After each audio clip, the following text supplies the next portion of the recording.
आज के समय में रक्षाबंधन त्योहार गिफ्ट, पैसे और उपहार पे आके टिक गया है।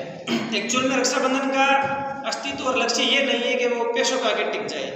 हालांकि अनेक सारी प्रचलित कथाएं हैं, उसमें से मैं आपको एक राजा बलि की कहानी सुनाता हूँ। रक्षाबंधन का त्यौहार कैसे शुरू हुआ था। एक बार राजा बलि नाम का कोई राजा होता था, बहुत दानवीर था। अपने दानवीरता के कारण अपने क्षेत्र में काफ़ी प्रसिद्ध भी था वो। तो लोग बाग जो भी जाते तो उसके दरबार से खाली नहीं आते थे। तो इतना दानवीरता के कारण देवताओं पे भी संकट आ गया था। तो देवता सब मिलके गए थे राजा विष्णु के पास। तो विष्णु जी गए राजा के पास कि राजा, मैंने सुना है कि आप बहुत दानवीर हो, आपके दरबार में जो भी आता है वो खाली हाथ नहीं जाता है। हाँ बिल्कुल, ये सही बात सुना आपने। तो मांगिए, आप क्या मांगोगे।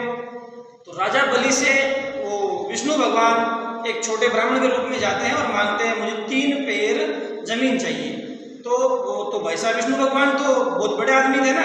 तो एक पैर में उसने पृथ्वीलोक को नाप लिया, दूसरे पैर में आकाश और पाताल को नाप लिया, और तीसरे पैर के बारे में बोलते हैं कि हम कहाँ रखें। तो राजा सोच रहा, भाई ये कोई सामान्य पुरुष तो नहीं है, तो एक पैर मेरे सर पे रख लो। तो भाई इस दानवीरता के कारण वो राजा से प्रसन्न हुए और विष्णु भगवान बोलने लगे कि राजा मांगो, आप क्या मांगना चाह रहे हो मेरे से। तो उन्होंने कहा कि आप मेरे द्वारपाल के रूप में रहो। तो वैसा वो विष्णु भगवान ने फंस गए, जबान में आ गए ना। तो फिर राजा के द्वारपाल के रूप में विष्णु वहाँ नौकरी करने लग गए। उधर माता सीता वेट कर रही थी, वो माता लक्ष्मी वेट कर रही थी, और लक्ष्मी आके बोलती है कि राजा, मेरा पतिदेव आपके द्वारपाल है और इसे छोड़िए। तो वहाँ से मतलब रक्षाबंधन, उसने राखी बांधी उसका राजा के। तो राजा ने कहा कि मैं आपकी क्या रक्षा करूँ। तो उसने कहा कि मेरे पति को आप छोड़िए। तो ये रक्षा का प्रतीक है और यहीं से रक्षाबंधन का शुरुआत हुआ था। जय हिंद, जय भारत दोस्तों।